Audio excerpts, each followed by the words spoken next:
제석신앙과 한인, 무속신앙과의 결합관계에 대해서 살펴보겠습니다. 제석신앙과 한인신앙이 결합되었는데요. 상봉유산을 편찬한 이련은 기편이죠. 기편의 고조선 조항을 보게 되면 환인의 아들 환웅이 태백산에 내려가서 이제 문명을 개척했다고 되어 있지 않습니까? 그 환인은 바로 제석을 말하는 것이라고 주석을 하고 있습니다. 여기서 이것이 의미하는 바는 뭐냐? 제석이 그 환인과 같은 존재이다. 그래서 저희 전통신앙, 당군신앙, 환인과 제석신앙은 동격이라고 하는 것이 삼국유사에 의해서 공식적으로 표명되었다라고 저희가 말씀드릴 수 있겠습니다. 그 다음입니다. 제석신앙과 무속신앙의 결합. 그 다음에는 이제 무속신앙과의 결합이 본격적으로 드러납니다. 이규보는 노무편을 지어서 무당에 대해서 비판적 견해를 제시하는데요. 그 가운데 시가 있습니다. 그 다음입니다. 그 시를 보면 여기서 이제 무속과 제석신앙이 어떻게 결부되었는지를 파악할 수 있습니다. 나무 엮고 5자 정도의 감실을 만들어 제멋대로 감실 속의 존재가 제석천이라고 말하지만 제석천왕은 본래 육천위의 이권을 어찌 내 집에 들어가 구석진 곳에 거처할 것이며 라고 되어 있습니다. 그러니까 이규보가 말하고자 하는 것은 비판하고자 하는 거지만 그 비판을 통해서 그 당시에 제석신앙과 무속신앙이 이렇게 결합되어 있구나라고 하는 것을 역설적으로 읽어낼 수 있습니다. 2장에서는 고려시대 제석신앙의 다양한 형태를 말씀드렸는데 경전에 나와 있는요. 불설보살 삼자경의 내용에 근거해서 그래서 제석신앙이 교사상 그리고 미륵신앙까지 그 영역을 뻗쳤고 그 다음에 삼국유사에 근거해서 제석신앙이 무속까지 또 당군신앙과의 결합을 보여주고 있다. 그래서 고려시대 제석신앙이 이처럼 다양합니다 라는 점을 말씀드리고자 싶었고요. 4장에서는 불설제속 소문경의 사상의 내용은 뭐냐, 이렇게 전쟁이 일어나고 이런 것들은 결국 우리가 미움과 사랑이라고 하는 그 번뇌 때문인데 그 번뇌는 끝까지 밀고 나가면 우리가 인식의 허망함에 근거하는 것이다, 그런 것이고요. 이 허망을 없애기 위해서는 팔정도를 닦아야 한다는 것이고, 그리고 궁극의 이 경전에서 말하고자 하는 것은 감각적 즐거움을 쫓는 이익이 아니라 지혜로운 분별의 이익을 쫓아야 한다라고 말하고 있는 점을 강조하고 싶었습니다. 예. 이 고려불화의 제석전 표현 특징과 위상에 대해서 발표 시작하겠습니다. 예컨대 고려 후기로 추정되는 이런 그림들 보시면요, 되게 화려하고 멋지긴 한데 오랑캐를 때려잡기에 적절한가? 라고 하는, 저는 그런 의문을 가졌습니다. 되게 멋진 분이에요. 멋진 분인데 제석천이 번개의 신이잖아요. 근데 너무 곱상하잖아요. 아주 뭔가 좀 약해요. 일본에서 전해지는 일본의 국보급의 이제 인드라입니다. 코끼리를 타고 있고요, 갑옷을 입고 있고요, 벼락을 들고 있죠. 이렇게 이렇게 생겼으면 관한적 쓸어주세요 하면 좀 느낌이 와요. 방금 저 그림은 아름답기는 한데 효용성 차원에서 좀 의심스러운 면이 있죠. 자, 여기서 제 이야기가 시작합니다. 뭔가가 변한 게 있습니다. 자, 제석천 관련돼가지고 고려불화에서 굉장히 나타나는 흥미로운 건요, 이거 미륵 변상도죠. 이 복잡한 그림 속에서 구석탱이 계세요. 여기 계세요. 사자랑 못 찾습니다. 저분이 제석천이에요. 자, 뭐다? 이렇게 운집되어 있는 군중 중에 비교적 급이 완전히 낮진 않지만 중간 정도의 급의 1원입니다. 1원이에요. 자, 이런 제석천이 어떻게 됐다? 단독샷이죠. 혹은 신중도 같은 경우는 자기가 대표예요. 이런 독특한 상태로 갑니다. 시선이 제석천에게 집중이 됩니다. 어쨌든 개과천선해서 얼마나 물 뺐는지는 몰라요. 하지만 불교 내에서는 상당한 포지셔닝이 있습니다. 사람들이 잘 모르는 걸 봐서는 신문 세탁이 어느 정도 성공한 것 같아요. 어쨌든 신들의 왕이다라고 하는 이미지, 그 다음에 득다의 어떤 급이든 간에 협시다라고 하는 이 이미지는 유지한 채로 꽤나 초기까지는 우리 신라시대 때 동시대에 이제 일본의 조상들을 보면 갑옷을 입고 있었고 벼락을 들고 있었어요. 갑자기 부채를 들고 약간 중국 풍의 동아시아풍의 좀 부드러운 복장, 그 다음에 굉장히 화려한 동아시아적 왕관을 쓰고 있습니다. 이게 뭘까요? 무장을 내려놓았으니 이게 뭘까? 자, 여기서부터 이제 이야기가 굉장히 복잡해질 수 있습니다. 그리고 저는 아직 결론을 내리지는 못했던 것 같아요. 굉장히 강한 해석은 1번일 것 같아요. 이게 이제 왕의 상징으로, 제가 계속 아까 말씀드렸잖아요. 왕의 자리가 비어있다. 신하들이 소를 올릴 때도, 이규보나 이렇게 소를 올릴 때도 왕이 잘못했다던가 왕이 제석천한테 뭘 한다는 얘기가 없어요. 이게 의도적인 거라고 한다면 왕과 제석천은 어떤 묘한 논리로 동일시가 될 수도 있을 것 같아요. 그렇다라고 한다면 제석신앙이다라고 하는 것은 많은 흔한 해석의 일환으로서 왕권, 이미지하고 그냥 같이 가는 겁니다. 그러면 이제 바로 가는 거죠. 이 복색의 변화다라고 하는 것은 이미지잖아요. 이미지는 대중들에게 무차별적으로 퍼지는 것이고요. 혹은 이게 이제 시대가 잘 잡히지 않습니다. 그리고 이 옷 갈아입는 게, 제석천이 옷 갈아입는 게 고려만의 현상인지 범동아시아, 일본은 빼도 좋을 것 같아요. 범동아시아적 현상인지에 대해서 아직 잘 모릅니다. 우리가 거란 여진 그쪽에 요나라 금나라 요 미술을 우리가 잘 모르기 때문에 연구가 좀 더 진행됨에 따라서 암위가 벌어질 수 있는, 저것도 우리 고려 미술로 한정해서 본다고 하면 굉장히 특징적으로 얘기할 수가 있을 것 같아요. 그러면 이제 시기가 잡아야 되는데 이걸 잘 알 수가 없어요. 무신집권기 전인지 후인지 그거에 따라 얘기가 뭐 달라질 수 있을 것 같아요. 자, 고려 우리 김부식의 아들인가 손장가가 이렇게 누구 이렇게 수염해가지고 이렇게 무신에 나뉘어놨다. 이게 맞는 말인지 모르겠어요. 하지만 어떤 이미지를 굉장히 선명하게 전달하고 있죠. 그런 막대먹은 짓이 가능할 정도로 어떤 귀족들 사이의 이미지가 문보다 누가 밑에 있다라고 하는 이미지를 그냥 반영한 건지, 실질적인 권한은 밑에 쇼군이 가지고 있고 바지만 세우는 거잖아요. 그런 걸 수도 있죠. 더 이상 무장은 내려놔야 돼. 무장은 밑에 춤만 해야 돼요. 인드라는 곱상하게 앉아만 있어야 돼. 그거일 수도 있을 것 같아요. 이거는 우리가 좀 더 많은 자료와 함께 해석을 해서 들어가야 될 것 같은데, 제가 아직 공부가 부족해가지고 그 모든 구멍들을 다 메울 만큼 보지는 못했습니다. 뭐 그거 외에도 생각 좋아하시는 분들은 계속 추가해 볼 수 있을 것 같아요. 자, 그러면 이제 이런 가설들과 그 다음에 우리 자료들이 합쳐져가지고 어떤 또 새로운 그림을 이제 만들어낼 수가 있겠죠. 발표를 마무리하도록 하겠습니다. 이상입니다. 한국의 제석천상과 상원사 목조 제석천상의 특징이라고 하는 주제를 가지고 한번 살펴보도록 하겠습니다.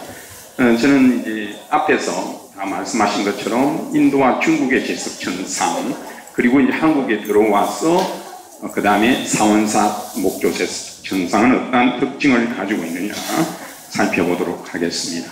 지금 오늘 주제로 하고 있는 목조 그 제석천상 이외에 영산전이 있는데, 그 영산전에 모셔져 있는 신용난상과 제석천상은 원래 여기 있던 것이 아니고 1711년도에 예천에 있던 것을 옮겨온 것으로 봐야 됩니다. 그러니까 결국은 상원사에는 두 분의 제석천상님이 계신다, 이렇게 보셔야겠죠. 영산전에 모셔져 있고 또 따로 한 분을 이제 문서전에 모시고 있다, 이렇게 되는 겁니다. 네.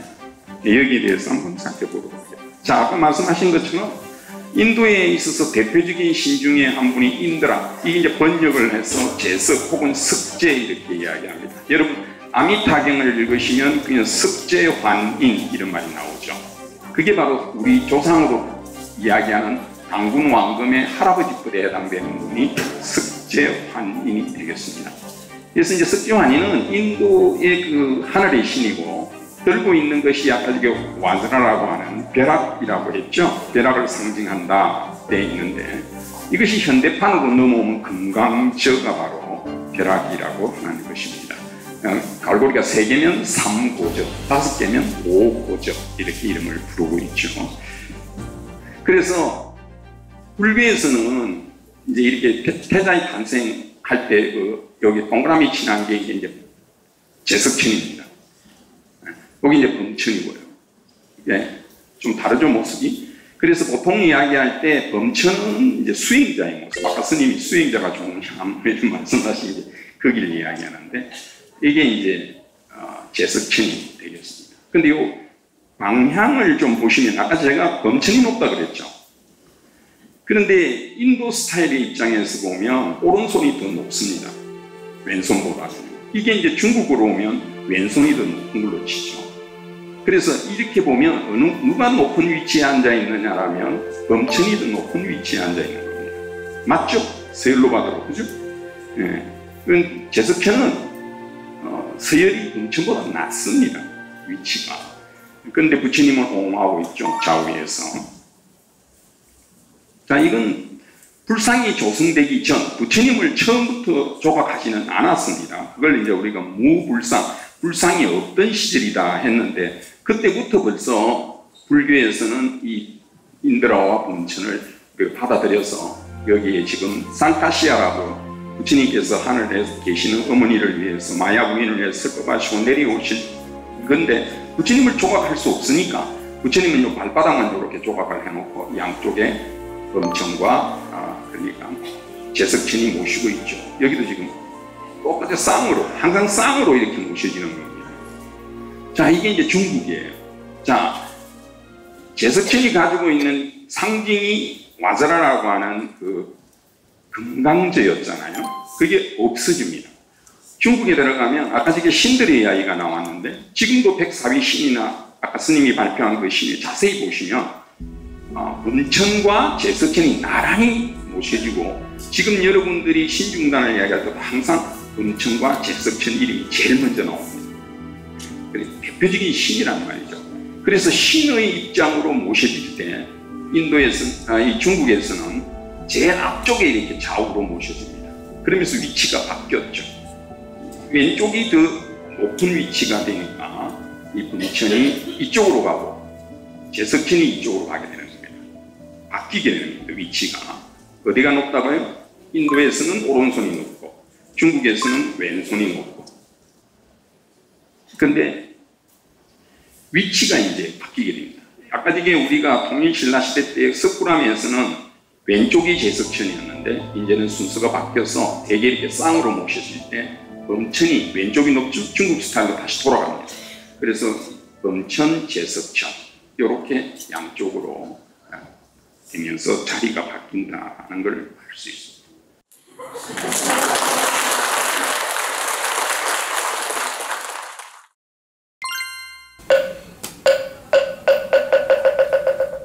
제가 꼽는 걸로는 영험한데 이렇게 얘기하면 적광전짜리 굉장히 중요하고요. 그 다음에 요 월정사 안에서는 삼성각짜리 중요합니다. 삼성각짜리.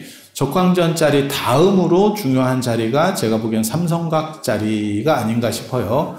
거기는 예전에 용선전이라고 임금 국가문서인 어첩을 보관했었던 자리로 추정을 하고 있습니다. 그리고 용맥의 구조상, 그러니까 명당의 구조상 적광전 다음으로 좋은 자리예요.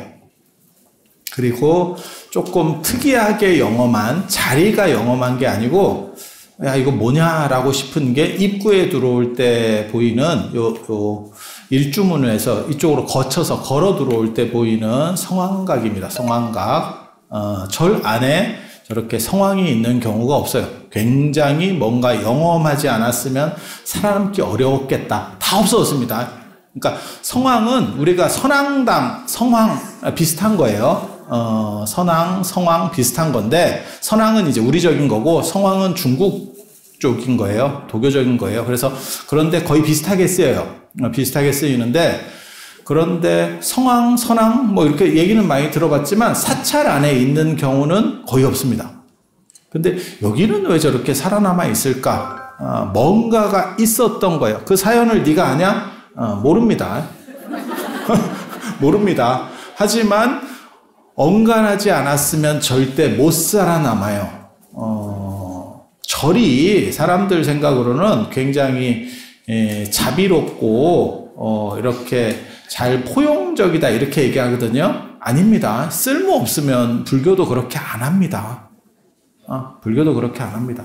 기독교 같이 배타적이지는 않은데 쓸모가 없으면 굳이 그걸 남겨놓고 계속 돌릴 필요가 뭐가 있어. 저런 건물 하나 짓고 유지하고 쉽지 않아요. 그런데 뭔가 영험함이 있는 거예요. 저는 그 영험함을 뭐라고 생각하냐면 아마 호랑이를 물리치는 영험함이 있었을 거다. 호환을 피할 수 있는 이런 데가 이제 호랑이 살기 굉장히 좋은 조건의 터예요. 그래서 그런 거를 아마 물리치는데 나름 영험이 있지 않았을까. 어떻게 물리쳤는지 저도 잘 모르겠습니다. 그런데 영험이 있지 않았을까라는 생각을 해봅니다.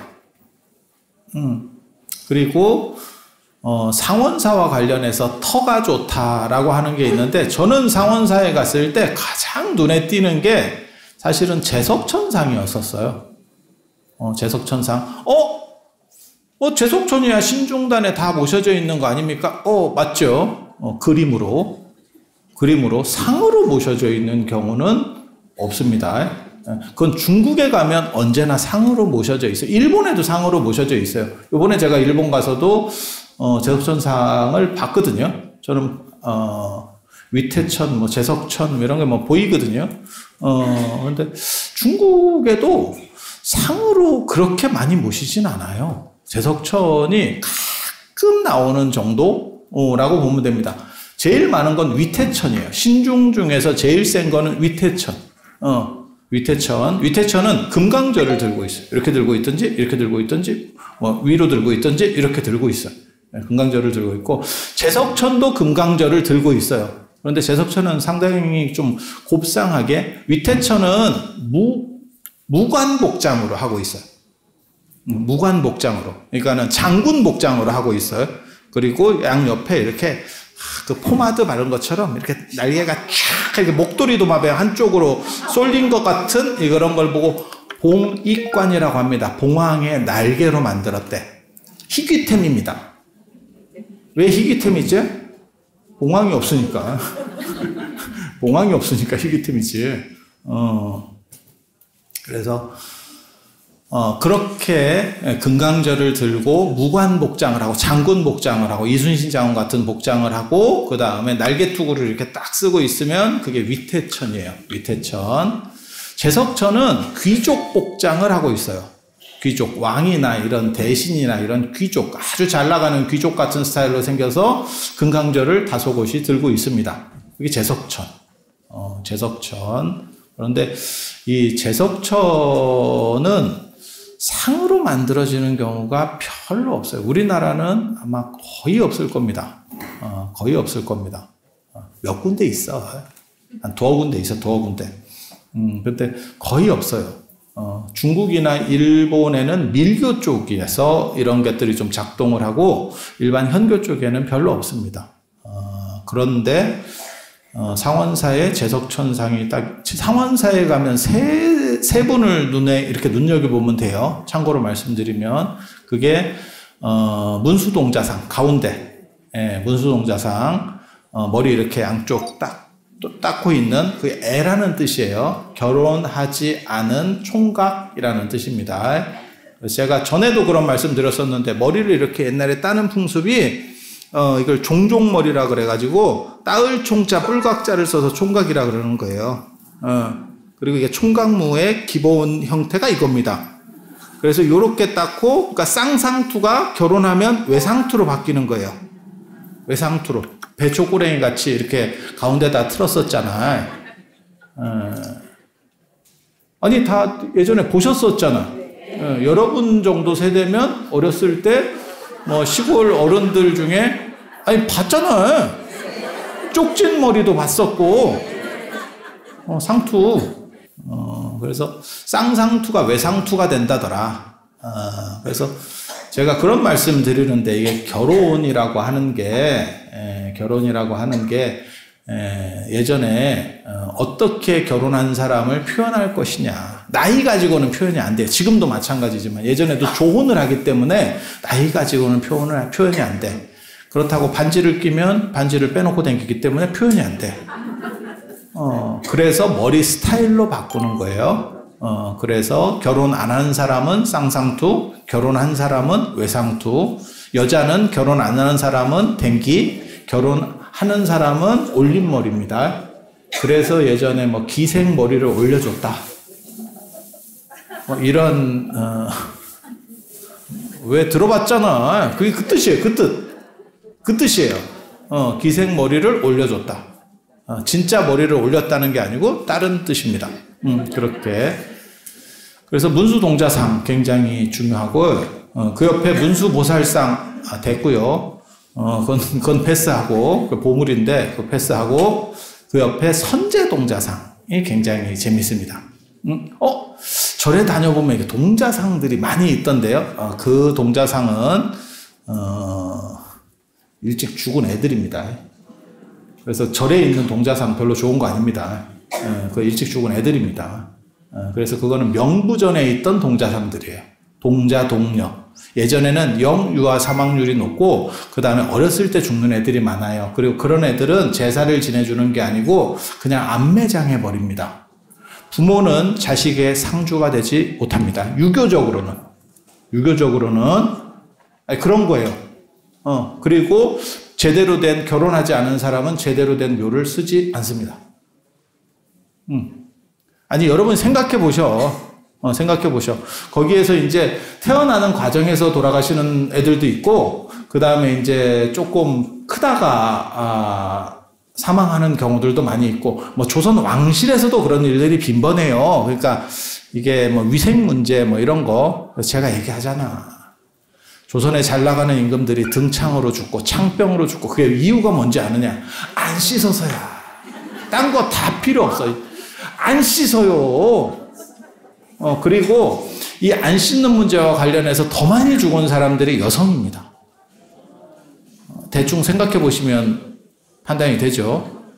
안 씻어. 애를 낳고도 안 씻어요. 야, 그거 어떡할 거야. 그래서 할머니들이 여럿인 분들이 많았던 거예요. 생각해보면 지금은 우리가 상식적으로 알잖아. 여성보다 남성이 평균 수명이 짧죠.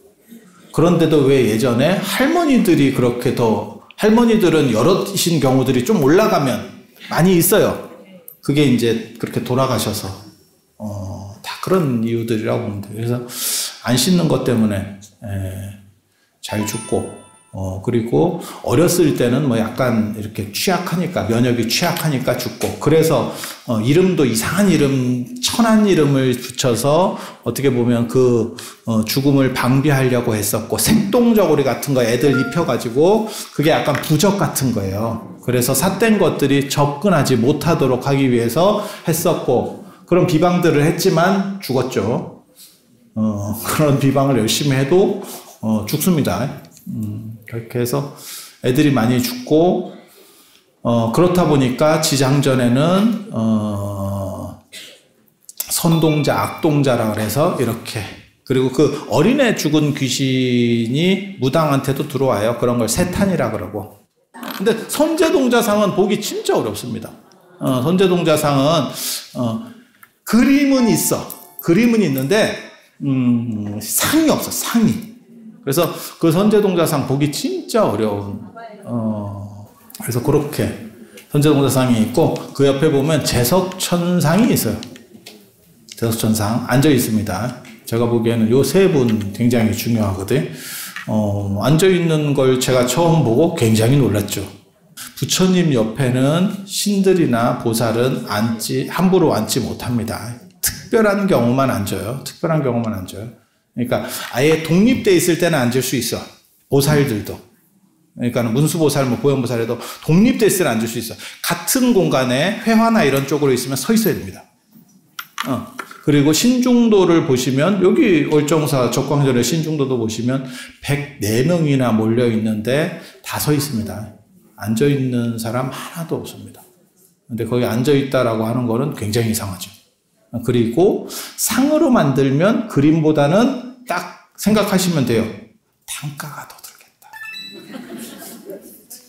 단가가 든다. 그림이 단가가 쌀 것 같아요? 상이 쌀 것 같아? 그 생각을 해야 돼. 그 생각을. 단가가 더 드는데 왜 만들었을까? 뭔가 센 게 있다. 뭔가 영험한 무언가가 있다. 그 생각을 하면 정답입니다. 시즌을 맞아서 백중 안타깝게도 대부분의 사람들이 사십구제하고 천도제 구분을 잘 못하더라고요. 그리고 백중에도 사십구제를 하고 막 이런 식의 룰들이 일어나는데, 백중에 사십구제하고 천도제는 완전히 다른 겁니다. 사십구제는 49일 동안 한다고 해서 사십구제예요. 이름 자체를 맞박에다가 박았어. 49일 가능. 그러니까는 돌아가시고 나서 돌아가신 날부터 하루예요. 우리는 언제나 그렇게 칩니다. 그러니까 3일장이면 그날부터 3일, 만 3일이 아니고 날짜 3일, 맞잖아요. 그래서 49일도 그날부터 시작을 해서 49일을 하는 거고, 그러면 늦으면 어떻습니까? 원래는 7번 할 최대 맥시멈이 7번이에요. 49제니까 77에 49잖아요. 그죠? 7일에 한 번씩 제를 하는 거예요. 그거는 뭐냐면 사람이 새로 죽었어. 새로 죽는다는 게 뭘 의미하는 거냐면 전혀 새로운 세계로 넘어간 거예요. 그러니까 여기서 어떻게 할 수 있는 게 아니고, 예를 들면 그런 거지. 내가 뜻하지 않게 나도 잘 모르는 상황에서 미국이나 어디 아프리카 국가로 납치돼서 떨어졌어. 얼마나 황당하겠어. 그러면 거기에 적응하는 중간 기간을 한 49일 정도로 보는 겁니다. 그리고 그 기간 안은 아직 이번 생은 끝났고 다음 생이 시작되지 않았기 때문에 이게 아주 녹록한 상황이야. 그래서 제가 언제나 무슨 얘기를 하냐면, 돌아가시기 직전에 너무 슬퍼하거나 그 어른을 흔드는 것은 바람직하지 않다. 왜? 돌아가신다는 것은 두려움입니다. 왜 인간은 죽음을 두려워하느냐? 사실은 미지에 대한 공포예요. 판단이 잘 안 되는 거에 대한 공포. 그러니까 어두운 건 두렵고, 처음 만나는 사람도 두렵고, 처음 가는 사람도 두려운 거예요. 참고로 알아두세요. 돌아가실 때 되면 눈동자가 풀리고, 그래서 이거 하잖아. 그리고 척추 내려가고, 그래서 척추 이렇게 밑에 넣어보면 척추가 이렇게 누워 있어도 이렇게 휘어 있잖아. 그게 이렇게 반듯해지면 가시는 거예요. 그리고 눈이 한번 풀렸다가 다시 돌아오는 것 같으면 살아나는 게 아니고 그게 마지막입니다. 그때 눈 한번, 동물도 마찬가지고 회광반조라고 그러는 건데, 마지막 촛불 꺼질 때 밝은 것처럼 딱 그렇게 되는 거고, 그게 눈이 완전히 이렇게 돼서 이게 다 안 되겠다라고 싶으면 귀에다 말을 하는 거예요. 인간의 감각기관 중에서 제일 오래 가는 게 귀입니다. 그래서 할 말이 있으면 헛뜻 귀에다 하면 귀는 듣고 있을 확률이 굉장히 높다는 거예요. 그래서 부모님 돌아가시거나 이럴 때 꼭 말씀해 주시고 싶은 게 있으면 그 귀로 마지막으로 말씀을 해주시면, 그건 아마 반려동물도 마찬가지일 거라는 생각을 합니다. 똑같아요. 그거는 같은 동물 계열은 똑같아. 예. 그래서 마지막으로 해주고 싶은 말이 있으면 그렇게 하면 전달될 확률이 굉장히 높다더라 라는 정도. 관음시식이나 이런 그러한 천원문에서 가장 중요한 핵심 포인트입니다. 그거는 부처님의 경전을 읽어드려서 그 영혼이 각성하게, 좋은 쪽 생각으로 하게. 그러니까 그런 천도의식문의 가장 중요한 핵심 포인트는, 제가 이렇게, 저도 제를 지내고 이렇게 하는데, 이렇게 읽어보면 내용에서 두 가지예요. 하나는 집착을 버려라. 경기 끝났다. 지금까지 있었던 집착은 버려도 된다. 그게 너를 더 이상 안 좋게 만들 거다. 라고 하는 거. 그리고 오늘 얘기할, 이제 끝날 때 됐으니까 또 오늘 얘기를 해야 되잖아. 돌아가신 분들을 수계한 그 수계첩을 가지고 오고, 다음 9월 달에 그걸 할 거예요. 9월에 이제 수계첩은 돌아가신 분 거 수계첩이 있으면 다 가지고 오고, 그 다음에 수자령 같은 경우는 좀 비극적이게도 약간 수자령이 많으신 분도 있어. 어렸을 때 잃는 경우도 있고, 또 수자령 그때만 하더라도 지금은 수자령이 많이 안 돼. 수자령이 뭔지 아세요? 물에 떠내려간 자식, 그러니까는 유산, 요즘으로 말하면 유산입니다. 근데 지금은 의료가 발전해서 유산 확률이 별로 없습니다. 그리고 진짜 슬픈 유산이 있어. 제가 너무너무 이거는 국가가 책임져야 된다라고 생각하는 그런 유산이 있어. 그게 뭐냐면 산화제한. 지금 생각해보면 미친 짓이었어. 산하 제한이 있는데 둘만 낳아야 되는데 셋은 학자금도 안 줘. 무슨 놈의 관공서에서도. 아니 맞잖아. 네. 그런데 또 이때 남아 선호가 있었어요. 그래서 이거를 처음이 딸이면 이렇게 불법으로 감별을 해가지고 삭제를 했어요. 아니 이 안에 있어. 이 안에 있던 세대야. 지금 이 안에 있던 세대. 그거 너무 슬픈 거예요. 이게 무슨 나란가 싶어. 슬픈 국가적 현실이에요. 아까 반려동물 죽는 문제보다 이게 어떻게 보면 훨씬 더 슬픈 일이에요. 국가가 국민을 상대로 낙태를 강요하고, 국가가 할 일이야? 근데 그때, 남성보다 여성의 아픔이 더 컸죠. 왜냐하면 여성 입장에서는 내가 어떻게든 나랑 같이 있었던 기간이 있잖아. 남성은 상대적으로 그걸 잘 못 느끼는 거고. 아니, 그렇지 않아? 그래서 유산에 두 종류의 유산이 있는 거죠. 하나는 자연유산. 자연유산은 차라리 정신적으로 정리하기가 상대적으로 쉬워. 인연이 아닌갑다. 아니, 고통은 있지만, 뭐 어쩔 수 없지 뭐. 어떡할 거야, 그러면. 아니, 그렇잖아. 그렇게 된 걸 어떡할 거야. 그리고 그거 물어보는 사람이 있더라. 수자령이 나는 하나가 아니고, 셋이에요. 넷이에요. 진짜 슬픈 분이에요. 그냥 유산됐어도 슬픈 거고, 정부 시책 때문에 셋, 넷을 유산시켰다면 진짜 힘든 거예요. 한 방에 다 안 됩니다. 수자령 1, 2 넘버링 해야 돼요. 넘버링 해야 돼요. 방법이 없어. 왜냐하면 이름이 없어. 아직 태어나기 전이라서, 그러니까 이름이 있으면 이름을 쓰면 되는데 이름이 없어. 난 잘 기억이 안 나요. 어쩔 수 없고요. 어쩔 수 없고요. 그래서 이름을 쓰셔서 그 수개첩에다가 만들어 두시면 그걸 위패로 쓸 거예요. 그래서 돌아가신 분을 부처님하고 조금이라도 인연을 만들어서 그렇게 수개첩에 이름을 쓰고 그 다음에 호마목에 기원을 써서 다 살라서 천도시켜드리는 방식을 쓸 겁니다. 다음 달에 그래서 영가 천원이라는 게 영가를 천도하는, 그리고 무차대회라고 하는 거는 다 따지지 않고 모두 다 천도해서 대화합의 장을 열고, 그분들은 천도가 돼서 좋고 여러분들은 뿌듯함과 그 다음에 어떻게 보면 약간의 죄의식을 털 수 있고 내가 할 수 있다는 도리를 어떻게 보면 다 하는 그러한 뜻깊은 그러한 법회가 됐으면 하는 마음을 가져보면서 마치도록 하겠습니다. 자, 들어오셔서 감사합니다.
같은